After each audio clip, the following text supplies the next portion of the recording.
말씀 엽기서 구약 성경 말씀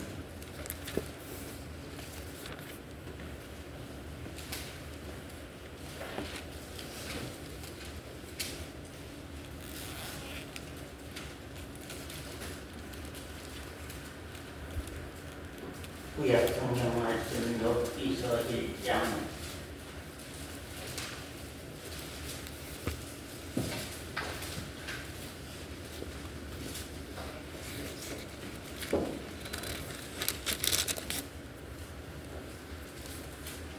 엽기서 1장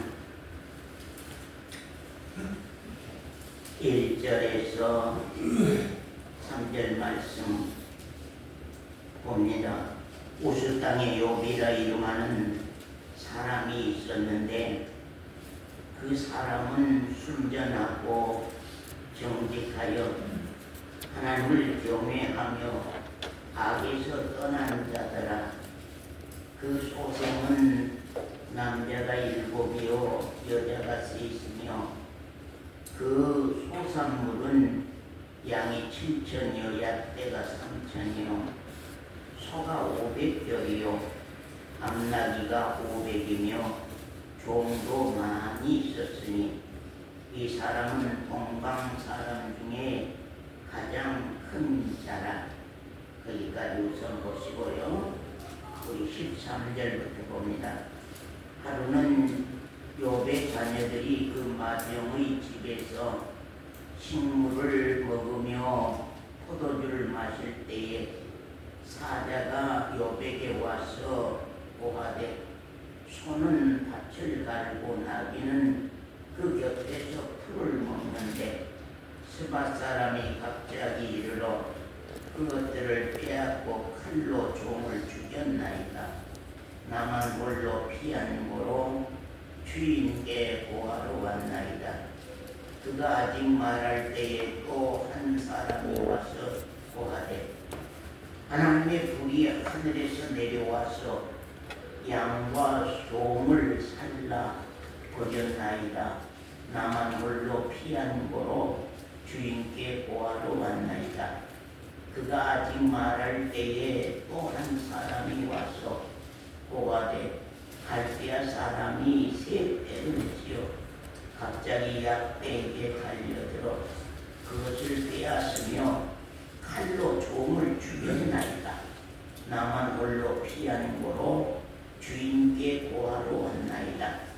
그가 아직 말할 때에 또 한 사람이 와서 고하되 주인의 자녀들이 그 마병의 집에서 식물을 먹으며 포도주를 마시더니 거친 들에서 대풍이 와서 집 모퉁이를 치매 그 소년들 위에 무너짐으로 그들이 죽었나이다. 나만 홀로 피한고로 주인께 고하러 왔나이다 한지라. 욥이 일어나 겉옷을 찢고 머리털을 밀고 땅에 엎드려 가로되 내가 모태에서 저 핀이 나와 싸운 적 또한 저 핀이 그리로 돌아가올지라. 주신 자도 여호와시요 취하신 자도 여호와시오니 여호와의 이름이 찬송을 받으실지니이다 하고 이 모든 일에 욥이 범죄하지 아니하고 하나님을 향하여 어리석게 원망하지 아니하니라. 여기까지 보시고요. 또 42장 여기 마지막 장 1절부터 봅니다. 여기 마지막 장 42절 봅니다.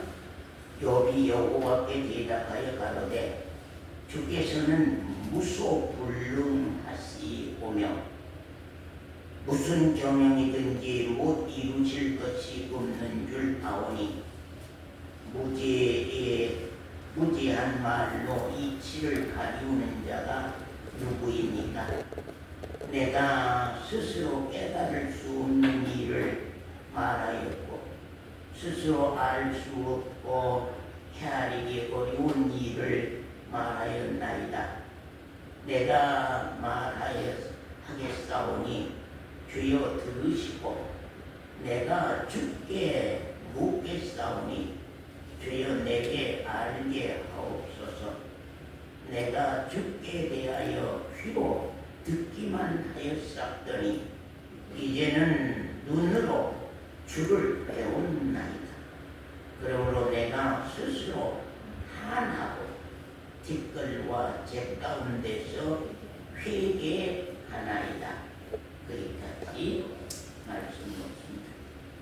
이제 눈으로 주를 배웠나이다. 그러므로 내가 스스로 한하고 티끌 가운데서 회개하나이다. 그동안 욥이 하나님이 그 친구들을 보내서 그 친구들로 통하여서 욥의 모든 사실을 다 보하면서 이것은 하나님 앞에서 너의 의라고 계속 지적할 때에 많은 변명과 많은 변론을 욥이 들어놓았습니다. 그러나 하나님께서 욥 자신의 모든 의를 다시 밝혀주심으로 말미암아 욥이 이제 그 죄에 대한 회개를 하고 간 사실을 이 말씀 가운데서 봅니다. 자, 오늘은 며칠 전에 두 장로님들의 신앙을 상담하면서 신앙 간증 이야기를 잠깐 말씀을 드리려고 합니다. 한 장로님은 어려서부터 신앙생활을 해왔답니다.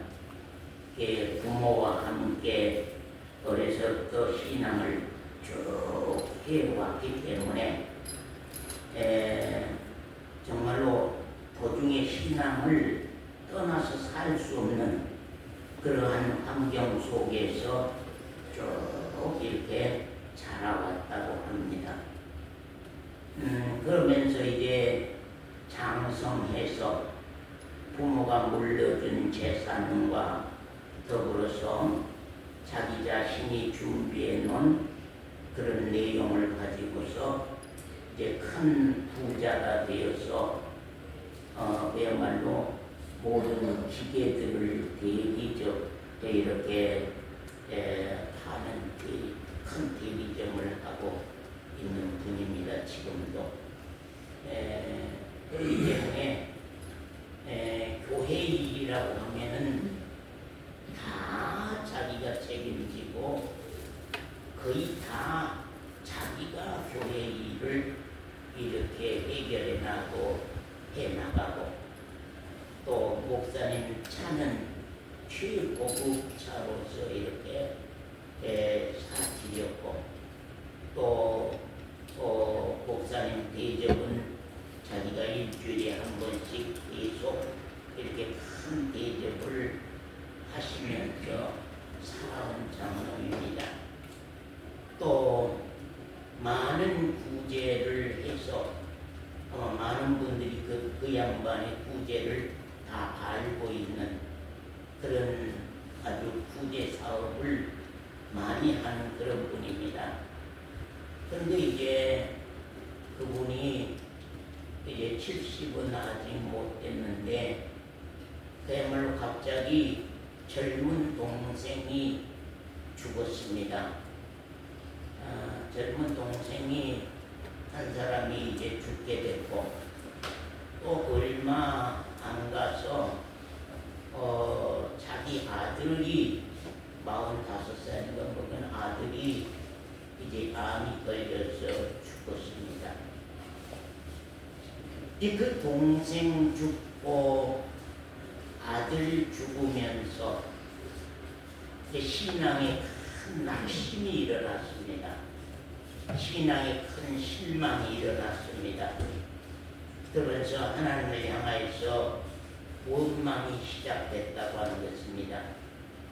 하나님, 내 일생을 이렇게 하나님 일을 위해서 살아왔고, 내 일생을 이렇게 교회를 위해서 헌신했고, 내 일생을 자선 사업을 하면서 내 모든 재산을 이렇게 투자해 오면서 살아왔는데 왜 나에게 이런 일을 겪을 수 있도록 하십니까? 하고 무서운 원망이 일어나면서 일생 동안 새벽기도 한 번 끊지 않았는데 이제 한 1년 동안 새벽기도를 끊어버리고 수요일 밤 예배며 교회의 전반적인 일들을 중단하고 주일만 겨우 인사로 나가면서 신앙에 포기하고 싶은 마음이 날마다 일어납니다. 목사님, 어떻게 해야 됩니까? 그런 얘기를 하는 걸 들어봤습니다. 너무나 실망하고 있고 너무나 낙담하고 있고 또 신앙을 포기할 정도, 자기가 장로만 아니면 주일도 그냥 포기하고 싶은 마음이 일어나도록 그렇게 큰 낙심 가운데 있는 그런 분을 만났습니다. 여러분, 그 장로님 신앙의 목적이 무엇이죠? 그 장로님 신앙의 목적이 무엇입니까? 그 장로님 신앙의 이유가 무엇입니까? 그러면서 그 옆에 같이 따라오신 집사님이 계시는데 그 집사님 그래요. 목사님, 이 장로님만 그런 거 아닙니다. 교인들이 대부분이요 다 세상에 일이 문제가 일어나면 다 신앙이 어려워지고 신앙이 포기되고 신앙의 갈등이 일어나요. 그럼 저도 그럽니다. 그러면서 그 양반이 이제 암이 들어가지고 지금 이제 그 세브란스 병원에 한 달에 몇 번씩 이렇게 왔다 갔다 하면서 지금 그러면서 굉장히 신앙이 자기 없이도 실망이 일어나고 목사님을 좀 만나야만 내가 힘이 되고 위로를 받기에 목사님에게 이렇게 늘 전화를 드린다고 그렇게 얘기합니다. 제가 참 몇 시간 동안 이렇게 신앙 얘기들을 하고 갔습니다. 그런데 옳습니다 해놓고 이렇게 간증을 다시 얘기하라면 노상 그 자리로 가버립니다. 여러분은 어떻습니까? 사본사님 신앙은 어디에다가 기초를 둡니까? 어디에다 토대를 둡니까? 신앙하는 이유는 무엇입니까? 신앙하는 목적은 무엇입니까? 우리 강 집사님은 신앙하는 목적이 뭐예요? 신앙하는 이유가 뭐예요? 그 장로님처럼 어려움 당하면 신앙 포기하고 싶습니까? 어려움 당하면 신앙이 실망이 옵니까? 어려움 당하면은 신앙을 내려놓을 것 같습니까?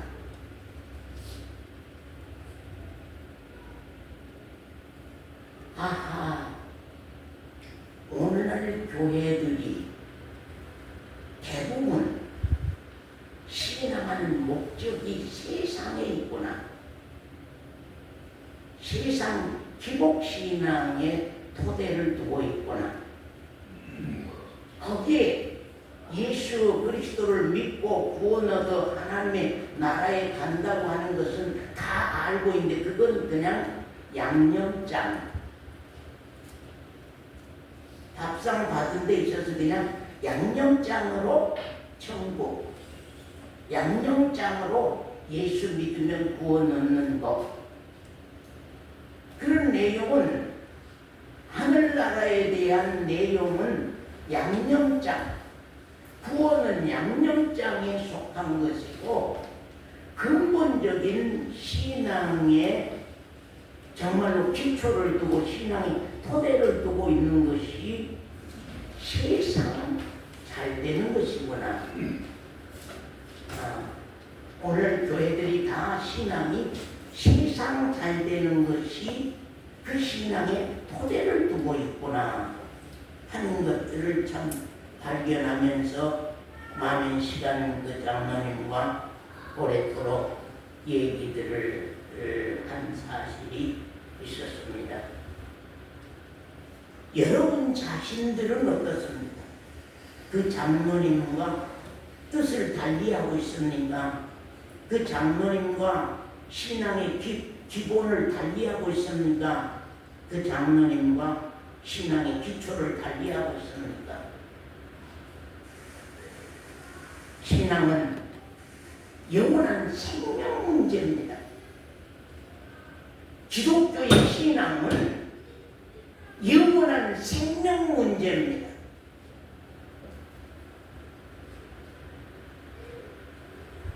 하나님이 아버지 되고 내가 그 아들 때 그 관계 속에서 하나님의 나라를 나의 유업으로 나의 기업으로 받는 하늘에 속한 신령한 복이 우리의 신앙의 기초요, 우리 신앙의 기본이요, 우리 신앙의 터입니다.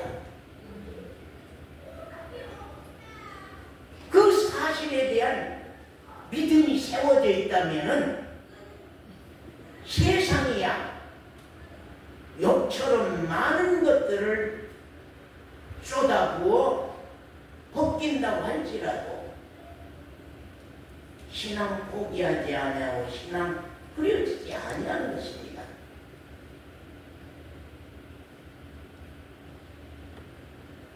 이 땅 위의 것들은 다 얻었다 할지라도 우리 목숨 끝나는 날에 다 버릴 것이고 다 내려놓을 것이고 다 잃을 것들입니다.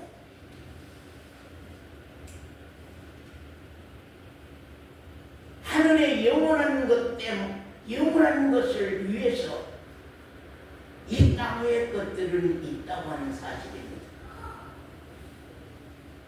저 신령한 복을 위해서 이 땅 위의 것들은 준비 기간 속에 있는 것들이기 때문에 이 땅의 것들은 다 잃는다고 할지라도 하늘의 것은 이룰 수 없는 것이 진정한 그리스도인의 신앙.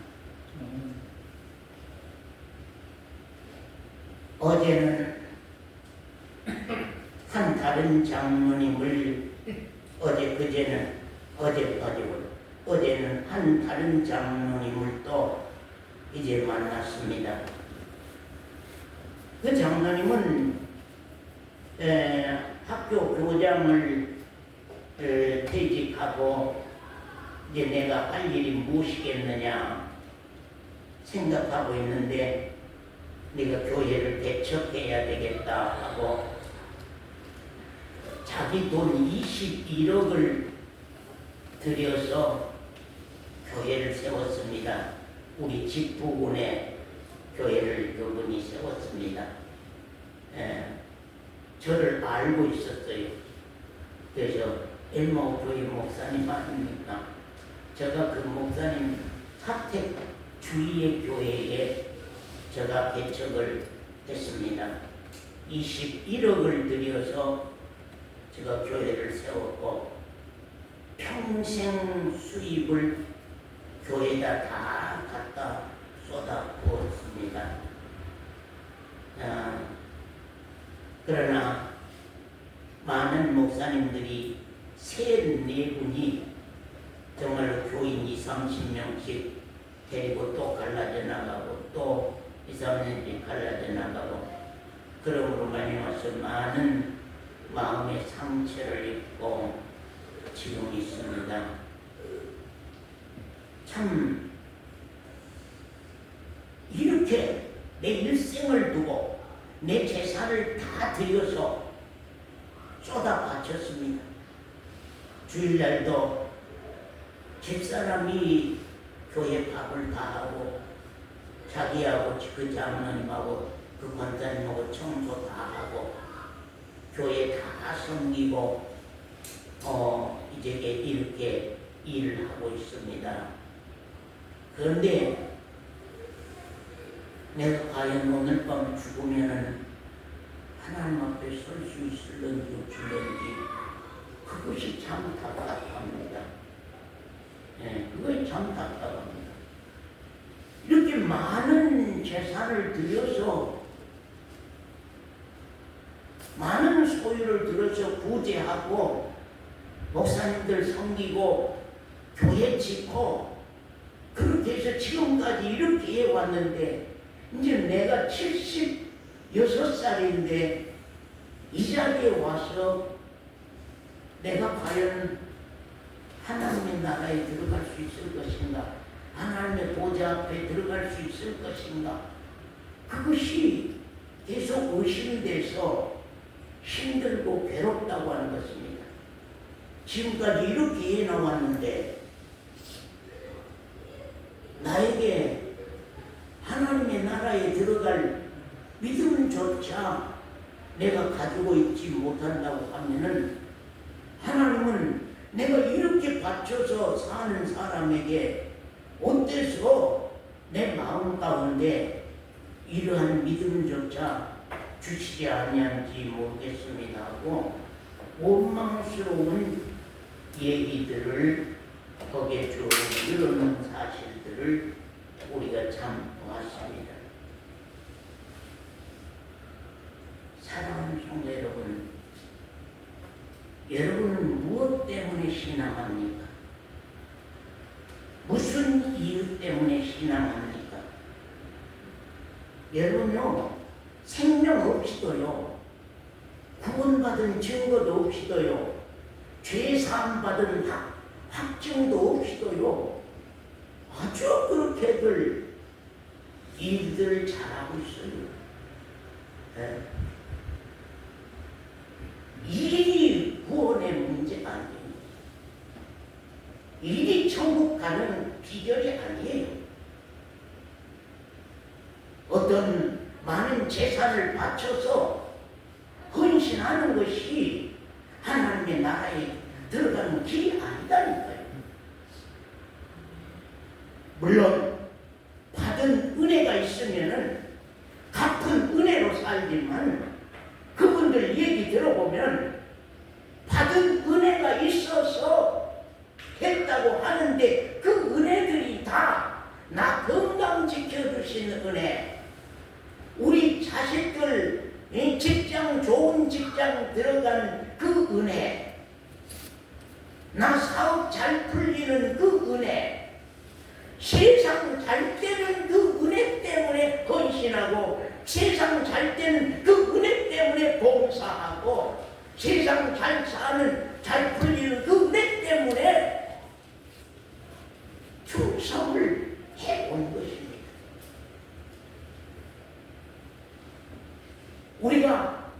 제가 그 장로님들이 그러니 영원한 생명을 내가 받았다고 합니다.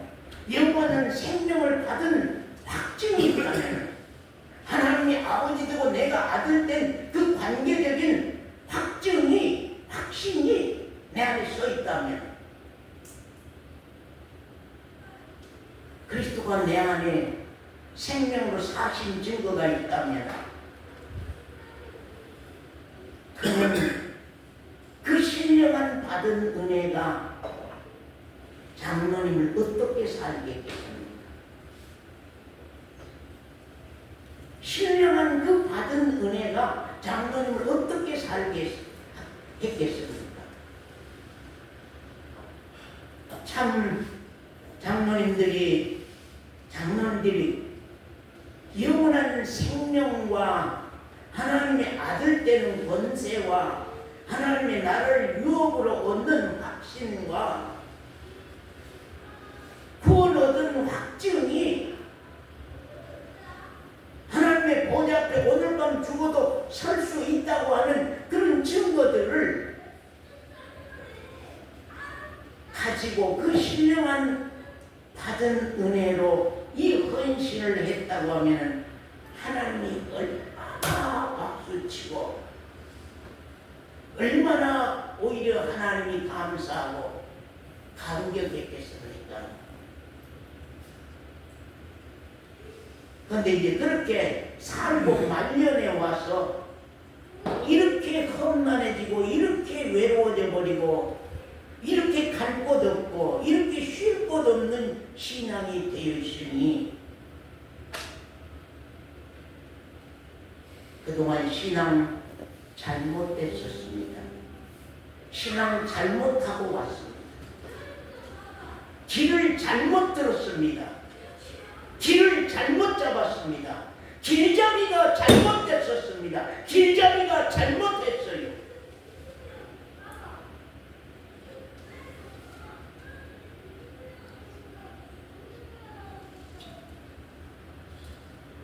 기독교 신앙은 증거가 있는 것입니다. 기독교 신앙은 확증이 있는 것입니다. 기독교 신앙은 확신이 있는 것입니다.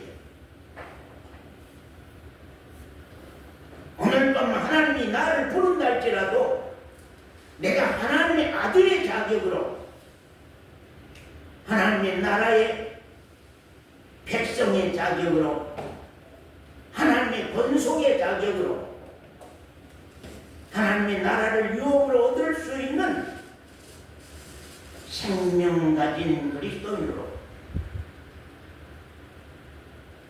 영원한 생명을 가진 증거가 나에게 없다면 영원한 생명을 받은 나에게 확신이 없다면 영원한 생명 되신 그리스도가 내 안에 주인으로 살지 아니한다고 하면은 그 열심, 그 헌신, 그 봉사 다 사람들이 볼 때에 유명한 것이지 사람이 볼 때에 아름다운 것이지 하나님과는 아무 관계가 없는 것이다. 주의 이름으로 선지자 노릇하고 주의 이름으로 귀신을 쫓아내고 주의 이름으로 권능을 했다 한달지라도 그날에 가면 하나님이 나를 모른다고 하리니 이 불법을 행하는 자들아, 장로님 지금 하나님이 불법을 행하는 장로라고, 이 불법을 행하는 장로라고 그렇게 말한다고 하면 받으시겠습니까? 받을 수 있어야 됩니다.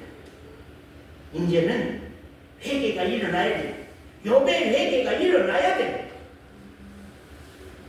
하나님이 왜 욥 한 사람의 신앙 역사를 기록하여서 성경 말씀으로 택하고 오늘날 우리들까지 보시도록 욥기서를 우리에게 이렇게 남겨두었느냐는 사실이거든요.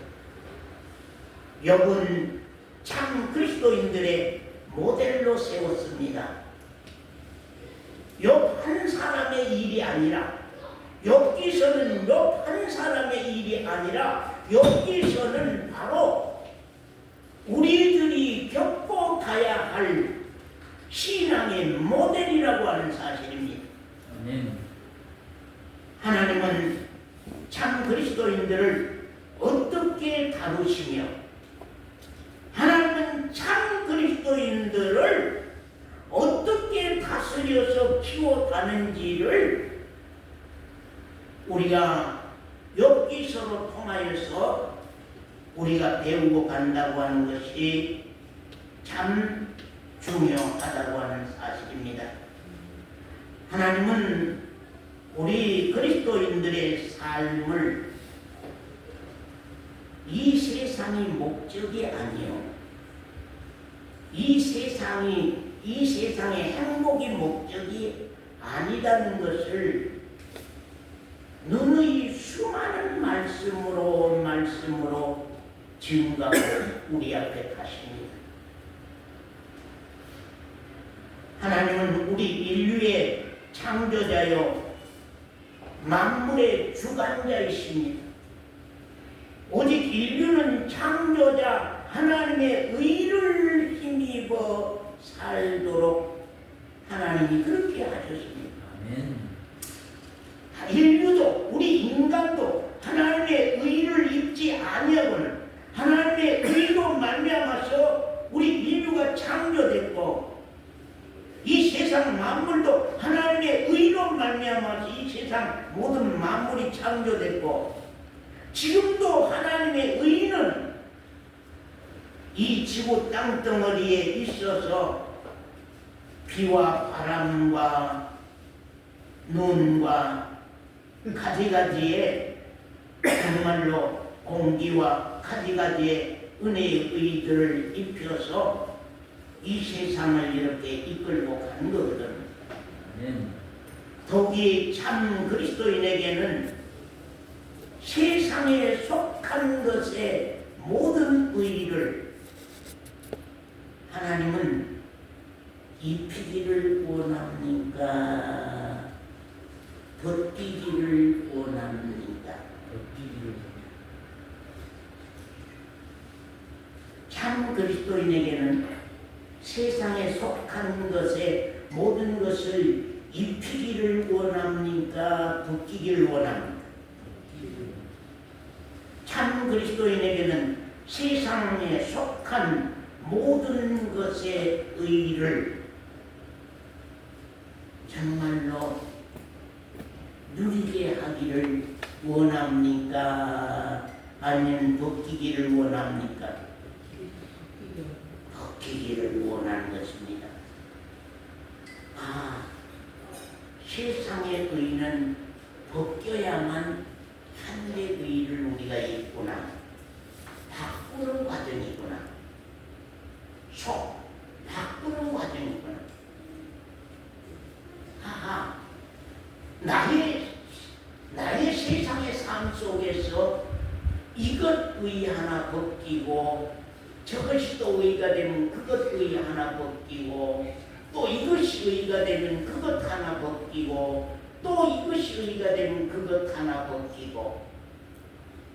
그래서 하나님은 우리가 세상으로 말미암아서 계속 의를 입고 가기 때문에 계속 세상의 의를 입고 그것에 감사하고 그것을 누리고 가기 때문에 하늘의 의를 우리가 온전히 입지를 못하는 거예요.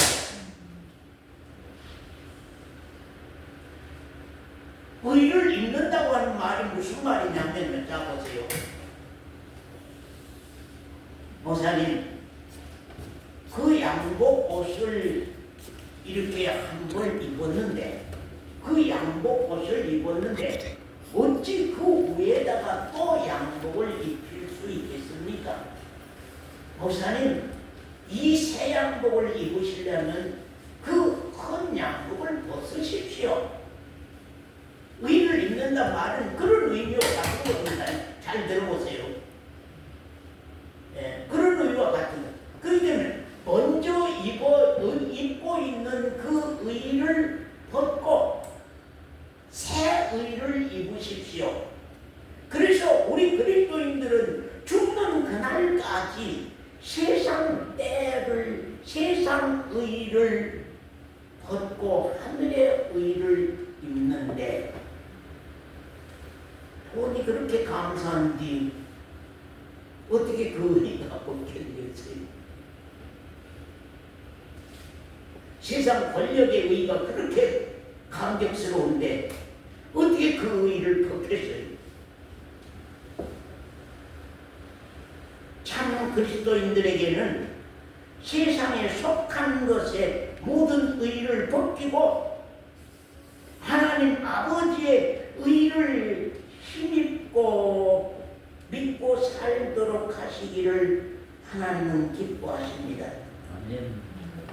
하나님은 욥에게 있는 이 세상에 속한 모든 의를 벗기십니다. 이 욥기서는 욥의 의를 벗기는 과정입니다. 지금 욥의 모든 의를 벗기고 하나님의 의를 입히는, 그래서 욥이 그동안 의롭다, 내가 의롭다 하는 그 의를 하나님이 온전히 벗기는 작업이 계속되고 가는 것은, 그래서 마지막에 이제 그 의를 자기가 주장했던 것을 크게 회개할 때에 하나님이 이제 하늘의 의를 입히지 않아요.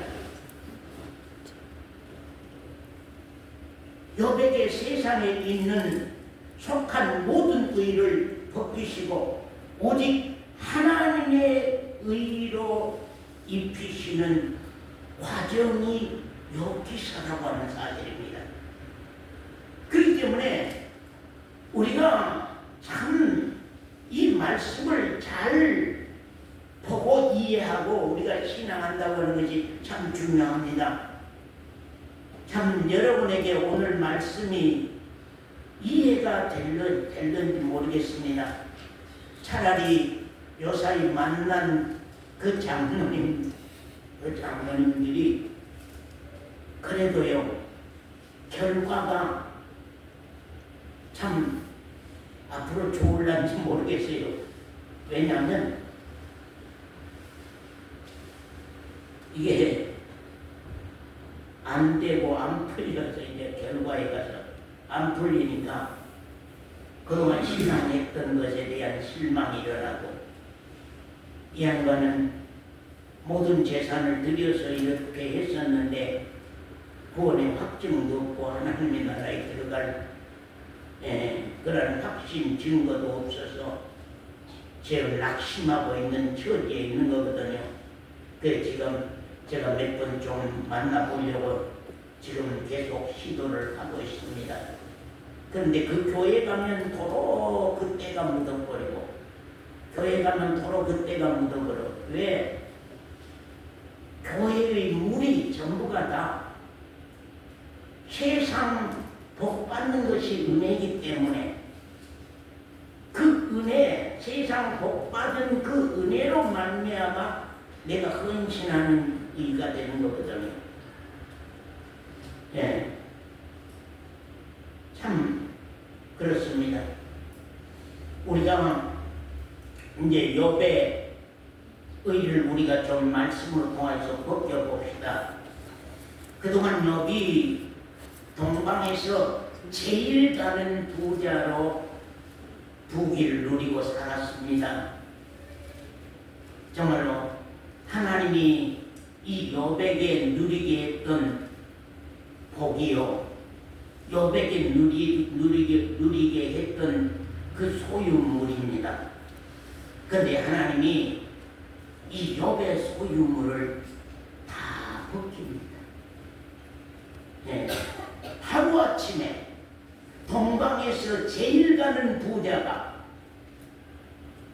동방에서 제일 가는 부자, 동방에서 제일 가는 부귀, 동방에서 제일 가는 부귀 영화를 하나님께서 하루아침에 사탄의 매라고 하는, 사탄의 회초리라고 하는 것을 가져다가 욥을 치심으로 말미암아서 욥이 하루아침에 모든 소유물이 다 빼앗겨버립니다. 그리고 하나님께서 하늘에 더 크고 아름다운 소유물에 대한 믿음을 갖도록 하나님은 지금 욥에게 하시기를 원하는 거거든요. 그래서 하나님이 욥에게 주신 것이나, 하나님은 땅에 속한 모든 소유를 벗기고 위의 것을 입히는 작업을 시작하신 사실을 우리가 이 말씀 가운데서 이제 보게 되는데요. 여기서 우리가 1장 2절에서 말씀 보면은 그 소생은 남자가 7이요 여자가 3이며 그 소유물은 양이 얼마라고요? 7천. 양이 7천이요 약대가요? 3천. 약대가 3,000마리요 소가 500결이면 1,000마리입니다. 한 결이당 2마리씩이니까 소가 500결이요 암나기가 500이며 종도 많이 있었으니 이 사람은 동방 사람 중에 가장 큰 자라. 그 말. 동방에서 가장 큰 부자. 그 부자가 어떤 사건이 벌어졌느냐 하는 사실입니다. 거기 여기 1장 13절 보면은 하루는 욥의 자녀들이 그 가정의 집에서 식물을 먹으며 포도주를 마실 때에 사자가 욥에게 와서 고하되 손은 밭을 달고 나귀는 그 곁에서 풀을 먹는데 스바 사람이 갑자기 이르러 그것들을 빼앗고 칼로 종을 죽였나이다. 나만 홀로 피한 고로 주인께 고하러 왔나이다. 그가 아직 말할 때에 또 한 사람이 와서 고하되 하나님의 불이 하늘에서 내려와서 양과 종을 다 불살라 버렸나이다. 나만 홀로 피한 고로 주인께 고하러 왔나이다. 그가 아직 말할 때에 또 한 사람이 와서 고하되 갈대아 사람이 새 떼를 지어 갑자기 약대에 달려들어 그것을 빼앗으며 칼로 종을 죽였나이다. 나만 홀로 피한 고로 주인께 고하러 왔나이다. 하나님이 주신 것 누가 빼앗아요? 하나님이 빼앗아요. 네. 하나님이 욥에게 주신 것 하나님이 하루아침에 빼앗아 가버려요. 빼앗아 가버려요. 하나님은 욥같이 순전한 사람, 욥같이 의로운 사람, 욥같이 하나님을 경외하는 사람, 이런 사람에게 왜 하나님께서 이런 고난을 주시는 건가? 이런 고통을 주시는 건가? 하나님 언제는 동방에 제일 가는 부자로 만들어 주셔놓고 언젠가는 그것을 다 하루아침에 다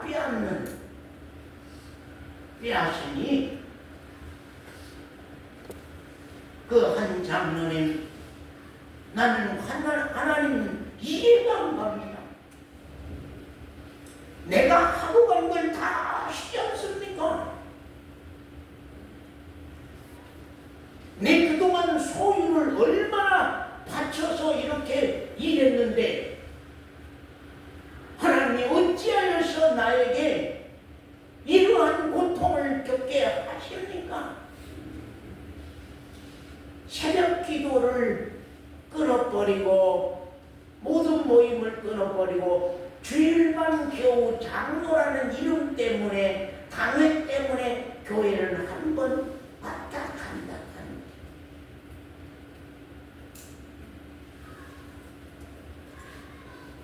여분 재산 다 빼앗긴 후에 뭐라고 했습니까? 욥이 일어나 겉옷을 찢고 머리털을 밀고 땅에 엎드려 경배하며 가로되 내가 모태에서 적신이 나왔은즉 또한 적신이 그리로 돌아가올지라 주신 자도 여호와시요 취하신 자도 여호와십니다. 여호와는 찬송만 받으실 뿐이옵니다. 아멘. 그러면 두 번째 벗긴 것이 뭐예요? 두 번째 벗김 첫 번째는 재산을 벗기고, 두 번째는 이제 차근차근 벗겨가요. 자, 차근차근 벗겨가. 우리도 전부 다 말하면 오해하지 마시고, 욥처럼 이렇게 뭐 자식을 다 죽이고 뭐 재산을 다 빼앗고 이제 그런 문제로 우리를 벗기는 걸로만 그렇게 이해하지 마세요. 이건 욥은 하나의 모형으로 우리에게 보여주신 사건이거든요.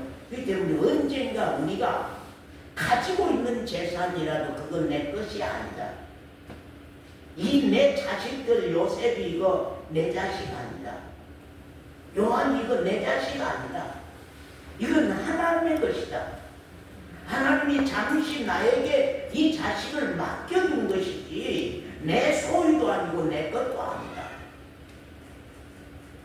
하나님이 내 자식 거두면 거두는 것이고 남겨주시면 남겨주시는 것이고 그것은 하나님이 하실 일이지 내가 관여할 일이 아니라고. 그래서 자식도 재산도 모든 것도 다 우리 마음 가운데서 벗는 때가 온다. 왜냐하면 참 그리스도인들은 땅의 것을 벗겨서 위의 것을 차근차근 입혀가시는 과정이거든요. 참 아들에게는 징계 없는 아들이 없어. 참 아들에게는 사생자는 징계가 없어도 참 아들에게는 징계 없는 아들이 없단 말이야. 왜냐하면 땅의 것을 벗겨서 위의 것을 입히시기 위해서요. 그 다음에 두 번째 벗기시는 것이 무엇이냐? 이 땅에서 욥이 그 자식들을 얼마나 사랑했습니까? 그 자식들을 얼마나 귀하게 생각했습니까? 그 자식들이 죄를 범하면은 어떻게 했어요? 예? 거기 4절 이하 보면은 그 아들들이 자기 생일이면 각각 자기 집에서 잔치를 베풀고 그 누이 셋도 청하여 함께 먹고 마심으로 그 잔치 날이 지나면 욥이 그들을 불러다가 성결케 하되 아침에 일어나서 그들의 명수대로 번제를 드렸으니 이는 욥이 말하기를 혹시 내 아들들이 죄를 범하여 마음으로 하나님을 비방하였을까 두려워했다고 하는 사실입니다. 욥이 그 자식들의 신앙까지도 욥이 그 자식들의 영혼까지도 걱정이 돼서 생일날 잔치 끝나면은 그들의 죄를 속하는 제사를 드리기까지 했다고 하면은 그 자식들을 얼마나 사랑했느냐.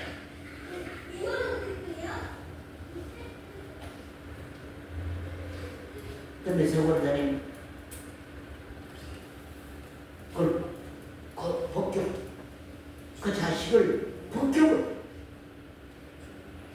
그 자식 법격 왜? 욥의 사랑 가운데는 오직 하나님만 존재하기를 원해요. 하나님. 욥의 사랑 가운데는 하나님만 존재하기를 하나님 질투하시는 하나님. 그래서 하나님의 아들들에게는 참 그리스도인들에게는 왜 징계가 있느냐? 이방 사람에게는 하나님의 징계가 없습니다. 이방 사람에게는 하나님의 징계가 없습니다. 그러나 참 그리스도인에게는 하나님의 아들들에게는 분명하니 공의 사랑이 따라가게 되죠. 참 공의 사랑 이 단어 때문에 오해가 돼가지고 지금도 참 오해하는 분들이 있습니다만은 공의 사랑에는 징계가 따른 사랑입니다. 책망이 따르는 사랑입니다. 채찍이 따르는 사랑입니다. 이 땅에서 사랑하는 자녀 욥의 의가 되는 자녀, 욥에게 의가 되는 자녀. 지금 우리 노인들에게는 지금 자식이 의가 되어 있거든요. 언젠가 자식이 의가 되어 있는 것까지 우리가 언젠가 벗는 때가 와야 되는데, 재산이 의가 되는 재산을 벗기고, 자식이 의가 되면 자식도 벗기고,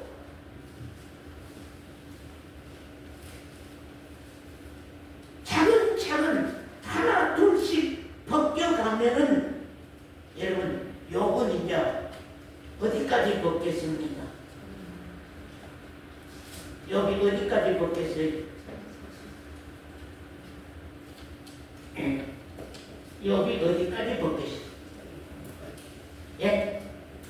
자기 몸까지요. 그렇죠? 몸도 악창이 나서 난리 났으니까 몸까지 벗기죠. 몸까지만 벗깁니까? 몸까지만 벗길까요? 어디까지 벗길까요? 몸까지만 벗길까요? 자, 그 다음에 우리 한번 봅시다. 욥기 1장 18절 18절 말씀. 그가 아직 말할 때에 또 한 사람이 와서 고하되, 주인의 자녀들이 그 마정의 집에서 식물을 먹으며 포도주를 마시더니 거친 들에서 태풍이 와서 집 네 모퉁이를 치매 그 소년들 위에 무너짐으로 그들이 죽었나이다. 나만 홀로 피한 고로 주인께 고하러 왔나이다. 10자식들 거두십니다. 10자식들 벗깁니다. 욥의 사랑 가운데서 10자식도 벗깁니다. 그리고는 그 다음에 뭘 벗길까요? 자, 재산 벗겼지요. 자식들도 벗겼지요. 준비자매는 몇 가지 입고 있어요, 지금? 몇 가지나 입고 있어요. 벗는다고 하면 몇 가지나 벗을 것이 있을 것 같습니까? 예? 김영관 집사는 지금 몇 가지나 벗길 것 같습니까? 어제 전화하니까 병원에 환자냐고 계시더만. 환자매 아프니까 지금 거기서 회개 기도가 일어난가 안 일어난가 모르겠네. 나 진짜 건강의 의도 벗겨요. 여러분 잘 아세요. 하나님 사랑하는 자들은 건강의 의도 벗겨. 욥의 건강의 벗겨요.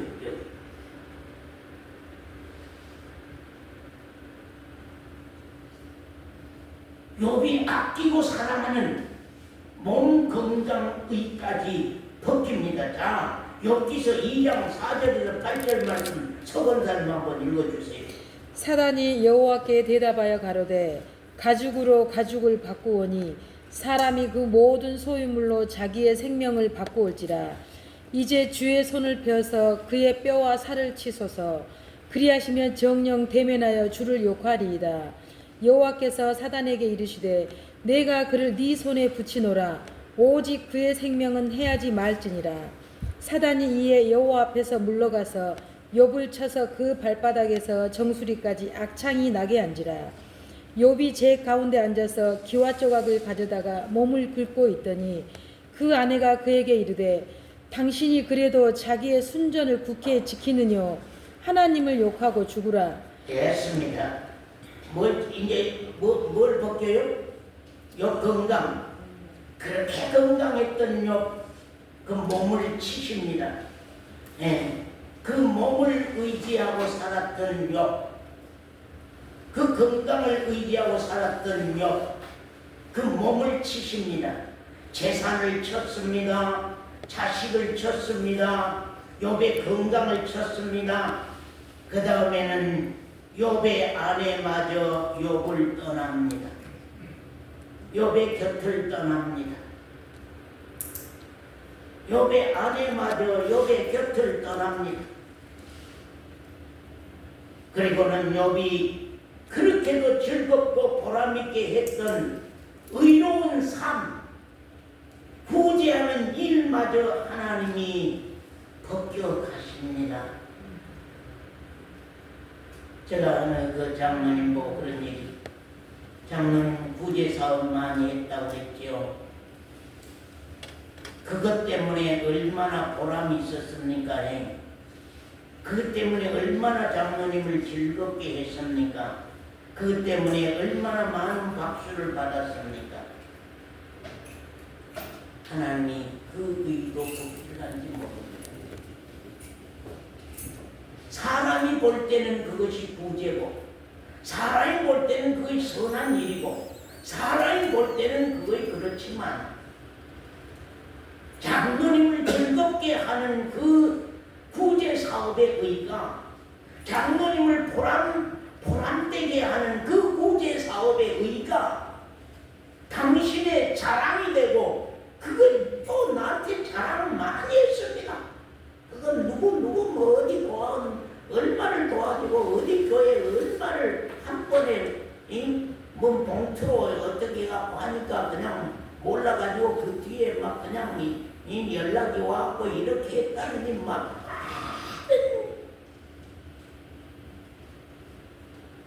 그러면 일생이 그런 보람으로 살아온 얼마나 보람이 있었습니까? 얼마나 즐거웠습니까? 얼마나 기뻤습니까? 얼마나 당신을 기쁘게 했습니까?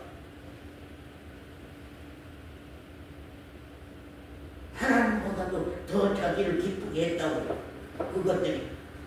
그것들이 하나님보다도 더 자기를 즐겁게 했다고 하는 것입니다. 그렇기 때문에 하나님은 그걸 벗기기를 원합니다.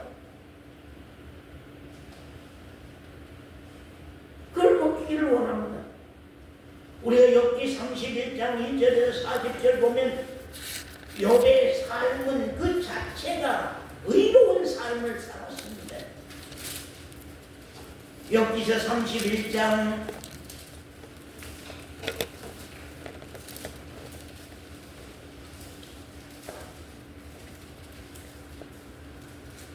31장 아이고 시간이 없어서 다는 못 읽겠는데 거기 4절부터 보겠습니다.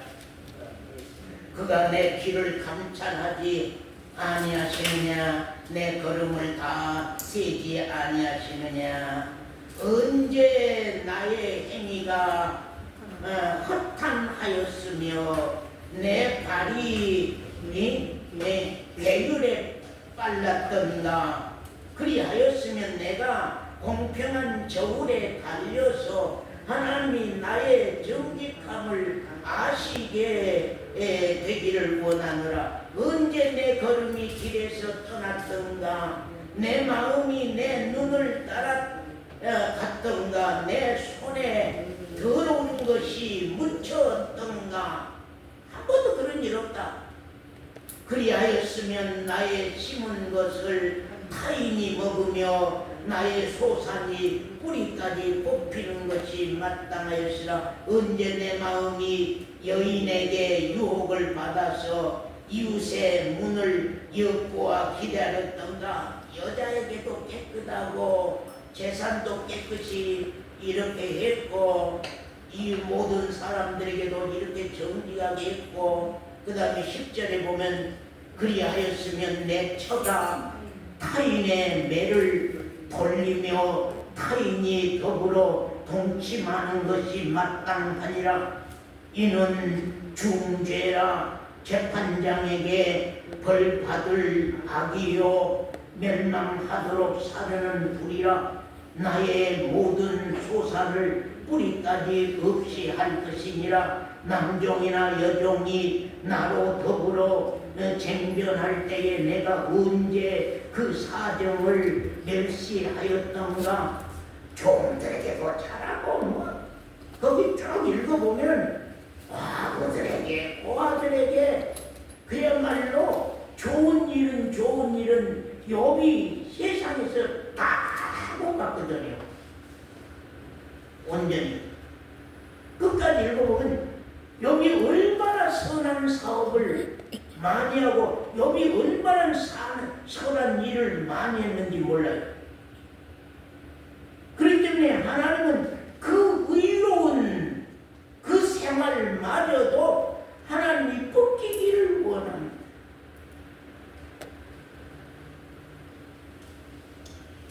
벗기기를 원합니다. 왜냐하면 이 땅에는 어떤 것이라도 하나님의 의 앞에 세울 수 없는 것들이기 때문입니다.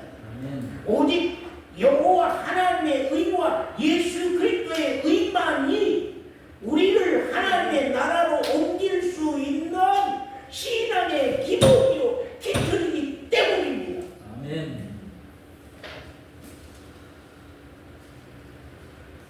욥이 이제 자기 목숨마저 내려놓습니다. 욥기서 3장 1절부터 한번 서원사님 한번 읽어주세요. 그 후에 욥이 입을 열어 자기의 생일을 저주하니라. 욥이 말을 내어 가로되 나의 난 날이 멸망하였었더라면 나 말을 배웠다 하던 그 밤도 그러하였었더라면 그날이 캄캄하였었더라면 하나님이 위에서 돌아보지 마셨더라면 빛도 그 날을 비치지 말았었더라면 유암과 사망의 그늘이 그 날을 자기 것이라 주장하였었더라면 예세요. 나를 안 낳더라면 내가 출생 안 했더라면 좋았을 것을. 네. 그동안 하나님이 벗기기를 시작하니까 이제 너무 힘든 거예요. 자기 몸 건강까지 벗기는 사건이 일어나게 된 거거든요. 그러니까 이제는 자기 생일마저 저주가 나온 거예요. 내가 안 태어났더라고 하면은, 내가 차라리 안 낳더라고 하면은, 내가 출생을 안 했더라고 하면은 이런 고통과 이런 고난이 없었을 것인데 하나님께서 나를 세상에 보내서 이런 고통을 다 겪고 당하게 하신다고. 욥이 자기 목숨에 대한 저주와 자기 목숨에 대해서 내려놓고 가는 사실들을 우리가 참 보게 됩니다. 하나님이 이제 욥의 무슨 의를 벗길 것이 남아있어요. 이제는 목숨까지 벗겼으니까 자, 쉬어봅시다. 재산도 벗겼지요. 또요. 자식도 벗겼지요. 또요. 아내도 벗겼지요. 또요. 건강도 벗겼지요. 또요. 자기의 선한 사업도 벗겼지요. 또요. 예? 이제는 뭘 벗겼어요? 태어난 자기 목숨까지 내려놓게 했습니다. 자기 목숨까지 내려놓게 합니다. 그럼 하나님이 이제 욥의 무슨 의를 벗길 것이 있느냐, 무슨 의를 벗겨야 되느냐 하는 것입니다. 가장 중요한 것입니다. 그 중요한 것을 벗기지 아니하면은 안 되는 것입니다. 욥이 이제는 두루마기 벗었습니다. 그 다음에 속에 양복 벗었습니다. 그 다음에 속에 내복 벗었습니다. 이제는 마지막 속옷까지 다 벗겨야만 하나님께서 당신의 의인 흰옷을 입히는 거거든요. 오늘은 우리가 신앙하는 사람들이 그걸 몰라요. 그걸.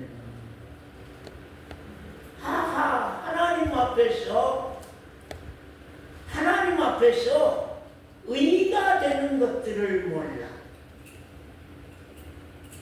서건사는 서건사 앞에 하나님보다도 의가 되는 것을 몰라.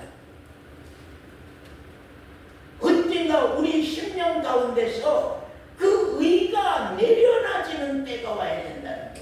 그 의가 회개가 되는 때가 와야 된다.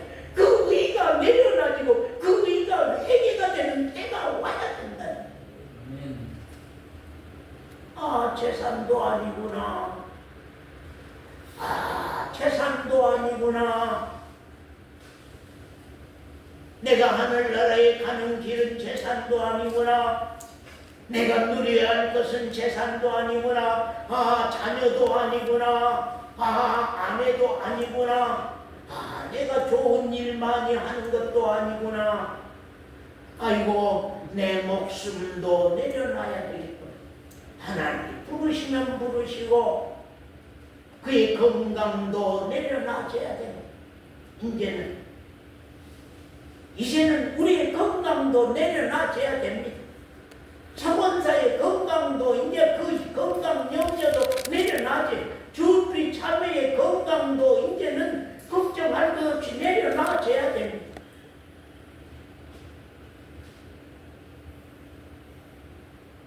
엠마오 교회 갱년기 부대들 지금 40, 50대 갱년기 부대들 다 건강 내려놓으시고 청청한 젊은 시절에서 노년의 기로로 넘어가는 때에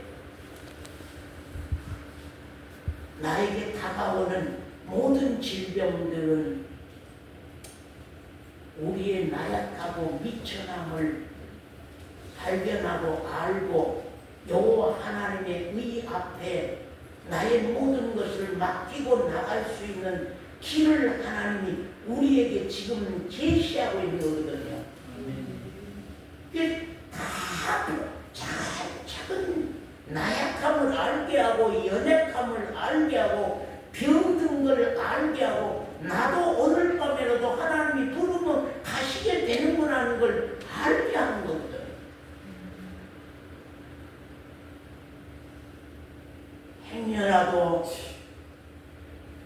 행여라도 여러분 젊은이들 보험 믿지 마시오.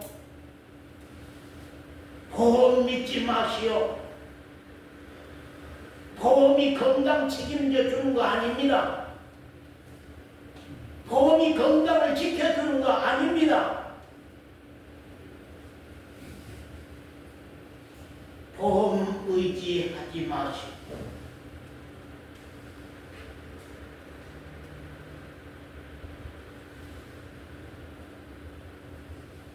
이제 마지막 욕을 벗길 때가 왔습니다.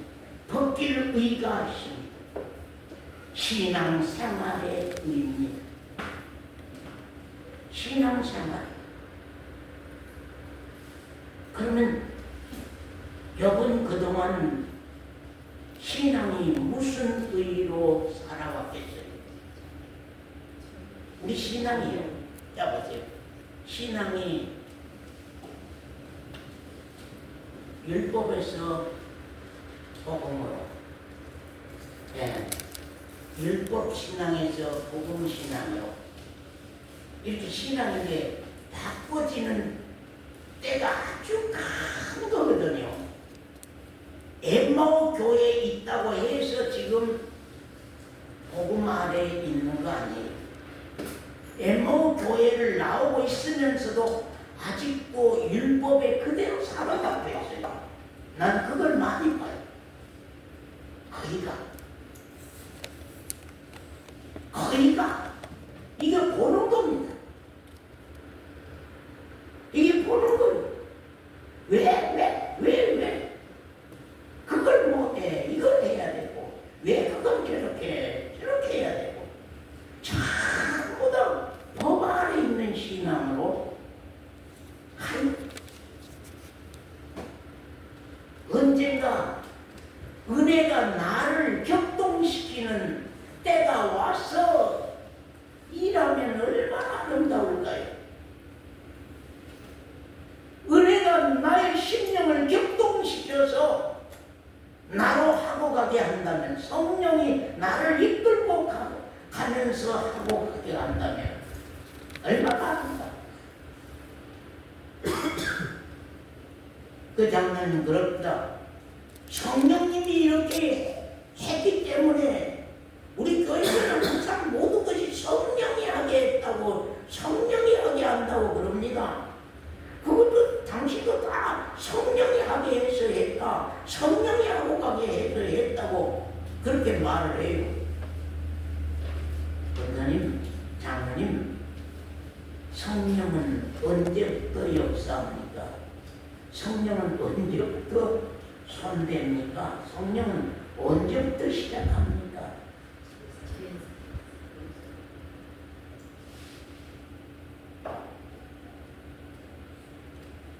장로님 신앙은요, 지금 하늘나라에 갈 수 있는 신앙의 일도 못하고 있습니다. 다 도발해 있습니다. 일도 못하고 있습니다. 아직 육적 그리스도인입니다. 영적 그리스도인이 아닙니다. 영적 그리스도인 때에 성령은 인격적으로 손대고 일을 시작하고 합니다. 장로는 인격적인 신앙이 안 됐기 때문에 지금 어려움 당한 그 신앙 놓기를 원합니다. 제가 늘 비유 들어서 말한 엄마의 인격, 참 엄마의 인격, 참 엄마의 인격이 남편에게 술주정 당한다고 자식 버리고 도망간 엄마 봤습니까? 옛날에 난 그 엄마의 인격이라고 하는 것을 어렸을 때에 우리 뒷동네의 큰 마을에 그 아주머니가 셋 아이들을 데리고 밤중이 되거나 비가 오거나 눈밑바람이 불거나 꼭꼭 밤중이면 어떤 때 우리 집으로 도망가요. 그 심리거리를 산을 넘어서 우리 집으로 와. 우리 집에 와서 주무시고 얼굴은 실파당 푸른물에 앉아가지고 애들은 그냥 얼마나 맞았든지 그래가지고 그런데도 우리 집에서 어른들이 그래. 아이고 애기들 그냥 지도 할머니한테 몇 개 놓고 가라. 이것들을 어떻게 놓고 가요? 이것들을 어떻게 내풀고 가요?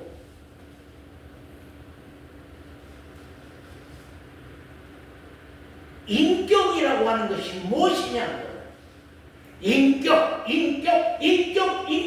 하는 것이 뭐냐고. 엄마의 인격? 말 부드럽게 잘한다고 인격이요? 말 좋게 한다고 인격이요? 그리스도인들의 인격이라고 하는 게 뭐냐? 환난, 핍박, 고난, 적신, 기근, 칼이 내 앞에 다가와도 내가 신앙을 버릴 수 없고 내려놓을 수 없는 그 절대적인 신앙. 재산이 없어지고 자식이 없어지고 아내가 떠나가고 건강이 악창이 들어서 난리가 나고 나의 구제했던 그 재밌던 시절이 다 빼앗겨지고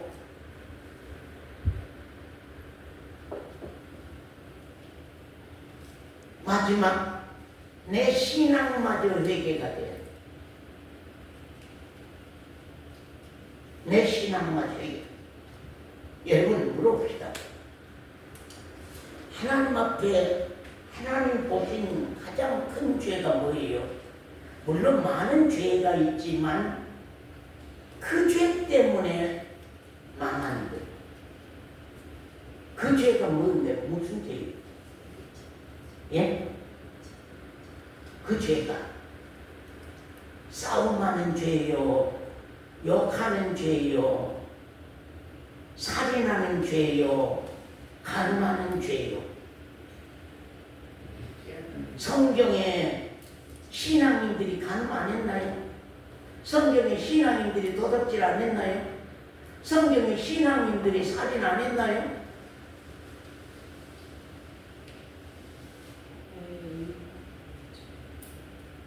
사람과 사람 사이에 율법적인 죄라고 하는 건 도덕적인 죄는 사람과 사람 사이의 죄예요. 그건 자복하면은 용서받을 길이 얼마나 사람과 사람 사이의 죄라고 하는 것은 자복하면 얼마든지, 자백하면 얼마든지 용서받을 수 있는 길이 있어요.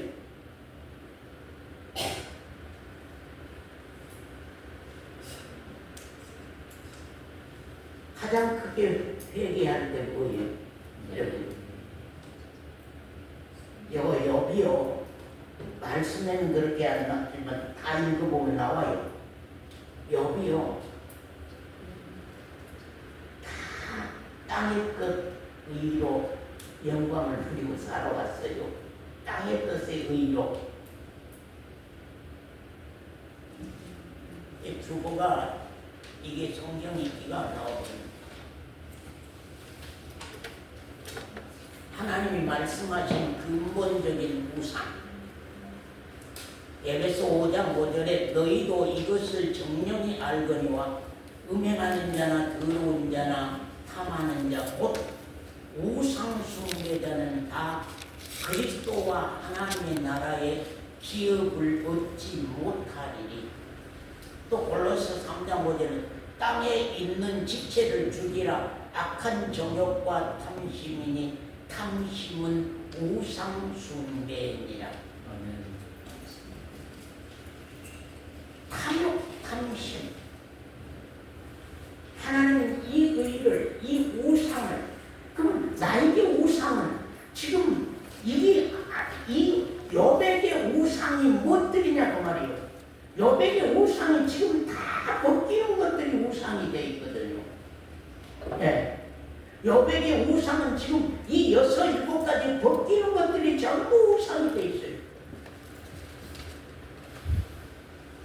이제 마지막에는 신앙적인 회개, 여비, 신앙적인 것을 벗기는 겁니다. 그 신앙이 전부 다 나는 하나님 앞에서 의롭게 신앙했다고 하는 것입니다. 나 하나님 앞에서 의롭게 신앙했다. 잘못이 없었다. 나 자식들에게부터 시작해서 이웃 간의 모든 사람 앞에서 하나님 앞에 내가 정말로 의롭게 신앙했다. 하나님을 섬기는 것도 의로운 신앙생활을 했다는 거예요. 그 읽어보면 전부 다 욥의 세 친구들이 계속 지적한 거예요. 욥의 의를 지적해요. 네가 어찌 의롭느냐. 하늘이라도 명랑치 뭐 별이라도 뭡니까? 예? 달이라도 명랑치 예, 달이라도 명랑치 보다 별이라도 깨끗이 못한. 그렇지요. 예, 그러죠. 이제 계속 욥의 의에 대한 것을 하나님이 새 친구를 보내서 욥의 의로운 신앙에 대한 것을 계속 지적하고 합니다. 근데 하나님이 그를 순전하고 정직하며 여호와를 참으로 경외하는 사람, 이런 사람 이 땅에 없다고 하는 욥인데 하나님이 그 의마저도 벗기지 아니한, 그 신앙의 의마저도 벗기지 아니한, 나는 이 말씀을 아버지로 통하여서 계시를 받고 나서 내가 행해한 신앙의 의가 하나님 앞에 큰 의로 세워져 있는가. 내 신앙 의도 벗겨야 되는 건가. 이걸 회개해야 되겠구나. 내 신앙의 의마저도 회개해야 되겠구나. 왜냐하면 다른 것은 욥을 따라갈 수 없는 것들이기 때문에. 참 그렇지만 이게 참 큰 일이구나. 우리가 거기에 40장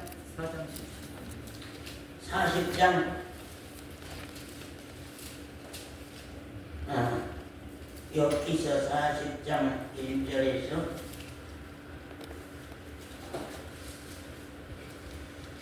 여호와께서 또 욥에게 말씀하여 가라사대 변호하는 자가 전능자와 다투겠느냐? 예? 하나님과 변론하는 자는 대답할지니라. 하나님, 네가 지금 앞에 쭉 의로움에 대한 친구들과 계속 의로움에 대한 싸움을 계속하고 왔습니다. 하고 나서 이제 하나님이 욥에게 나타나셔서 욥에게 말씀하여 가라사대 변호하는 자가 전능자와 다투겠느냐? 하나님과 변론하는 자는 대답할지니라. 욥이 여호와께 대답하여 가로되 나는 미천하오니 무엇이라 주께 대답하리까? 손으로 내 입을 가릴 뿐이로소이다. 내가 한두 번 말하였은즉 다시는 더하지도 아니하겠고 대답지도 아니하겠나이다. 여호와께서 폭풍 가운데서 욥에게 말씀하여 가라사대 너는 대장부처럼 허리를 묶고 내가 네게 묻는 것을 대답할지니라. 네가 내 심판을 피하려느냐? 스스로 뭐요? 의롭다 하려 하여 나를 불의하다 하느냐? 그만.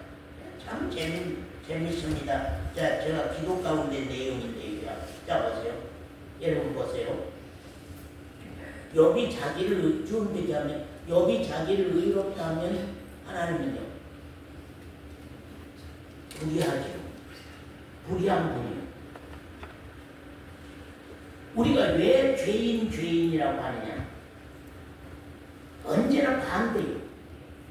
욥이 자기가 의롭다면 하나님 상대, 변호하는 상대방 하나님은 불의한 분이에요. 내가 죄인이면 저분은 의로운 분이고 내가 어두우면 저분은 빛이요. 반대. 내가 뭘 잘했다고 하면 내가 그 장로님들이 심심히 얘기했어. 당신이 하는 일을 잘했다고 한다면 당신 하는 일이지 하나님은 손 안 댄 일이다. 하나님 손도 안 됩니다. 왜? 네가 있으니까. 내가 있으니까. 아무리 선한 사업을 많이 했다 할지라도 내가 어떤 사람에게 50억을 아니 5천만 원을 주고 무엇이 어쩌고 누구에게 뭐이 어쩌고